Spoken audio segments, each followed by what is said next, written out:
Hi, Aliza. Just a question about a Yortzeit candle. My father died 15 years ago, and I got a notice from the synagogue that I should light a Yortzeit candle. I've never done it actually in the 15 years since his passing, and I'm just wondering what the significance of the Yortzeit candle is, and whether it's necessary. I think of my father at different times and don't save it for a particular date, so I'm just wondering what the purpose of the Yortzeit candle is for Jews. Richard, thank you so much for your question. I think it's a great question. I want to start with a visual, okay? This is a candle. It's a Hanukkah candle, not a Yortzeit candle. Okay, but if I turn this candle, hope it won't go out, okay, down. I won't do it too much down because it will go out. This way or this way. You'll notice that the flame is always going upward. And that's a human soul. Our soul is a flame. It's written in Proverbs that the soul of man is God's candle.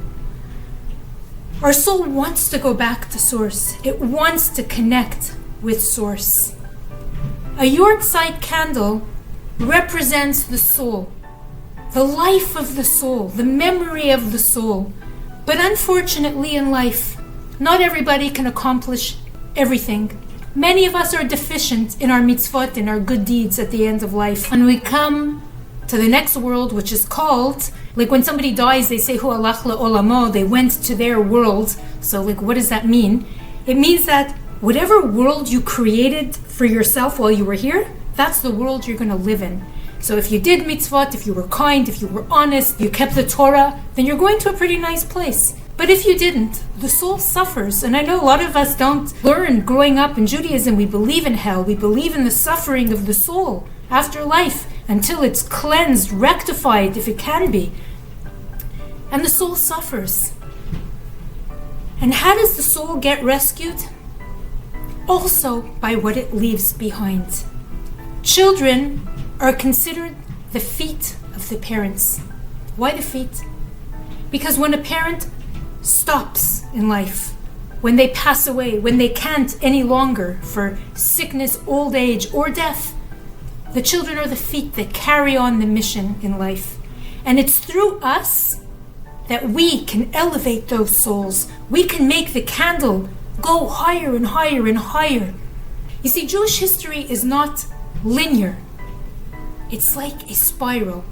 So someone has a Yortzeit here, and then the next year comes around here, and then here, and then here. And there's an energy that runs through that time. And the soul is brought up for judgment at that time. And our actions help elevate that soul. A candle is like the soul wanting to reconnect with God. And it's an important thing to do. And I would do it. Because in Judaism, there's two ways to deal with the past. To remember and not to forget. Now you would say those sound very much alike, but an attuned, fine listener will know that don't forget, it's passive. But to remember means that we have to be involved in the remembering them. Light the candle, but even more than the candle, the light of the world is to be found in the Torah. Light the candle, but also study Torah on their behalf. Give charity on their behalf. It helps you and it helps them. Be the feet of your parents that walk in the way of Hashem, that walks in the right direction. Because what you do today will be the path that your children walk tomorrow. Okay, so thank you so much for your question. If anybody out there has a question, please send me a video of your question, whether it's about Judaism or your personal life, and I'll always try to answer you based on Jewish ethics and values and teachings.